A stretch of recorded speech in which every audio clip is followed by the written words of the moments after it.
বাংলাদেশ ইতিহাসের এক ব্যতিক্রমী জাতীয় সংসদ নির্বাচনের দিকে এগোচ্ছে, যেখানে প্রথমবারের মতো জেন জি বা তরুণ প্রজন্মই হয়ে উঠছে মূল চালিকা শক্তি। আগামী ১২ ফেব্রুয়ারি ত্রয়োদশ জাতীয় সংসদ নির্বাচনকে ঘিরে দেশের রাজনৈতিক বাস্তবতায় আমূল পরিবর্তনের কথা জানিয়েছে আন্তর্জাতিক বার্তা সংস্থা রয়টার্স।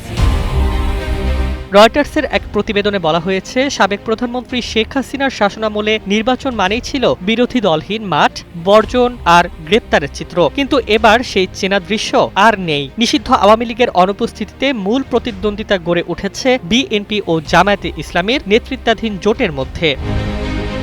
রয়টার্সের বিশ্লেষণে বিএনপিকে এগিয়ে রাখা হলেও জামায়াত জোটকে শক্ত চ্যালেঞ্জার হিসেবে দেখা হচ্ছে।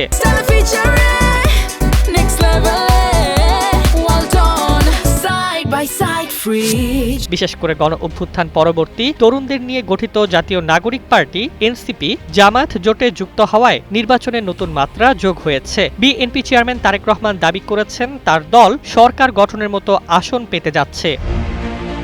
বিশ্লেষকদের মতে এই নির্বাচনের ভাগ্য নির্ধারণ করবে জেন জি ভোটাররা, যারা মোট ভোটারের প্রায় 1/4। তারা ধর্মীয় ইস্যুর চেয়ে দুর্নীতি, মূল্যস্ফীতি ও সুশাসনকে বেশি গুরুত্ব দিচ্ছে। নির্বাচনী মাঠেও এসেছে দৃশ্যমান পরিবর্তন। একসময় নৌকা প্রতীকের একচ্ছত্র আধিপত্যের জায়গায় এখন ধানের শীষ ও দাড়িপাল্লার পোস্টার ব্যানারে ছেয়ে গেছে পুরো দেশ। রয়টার্স বলছে, এই নির্বাচন শুধু সরকার গঠন নয়, দেশের স্থিতিশীলতা, অর্থনীতি এবং দক্ষিণ এশিয়ায় ভারত চীন প্রভাবের ভারসাম্য নির্ধারণেও গুরুত্বপূর্ণ ভূমিকা রাখবে। তরুণ ভোটারদের চোখ এখন একটি প্রশ্নেই, ভোট ও মত প্রকাশের স্বাধীনতা কি সত্যিই নিশ্চিত হবে?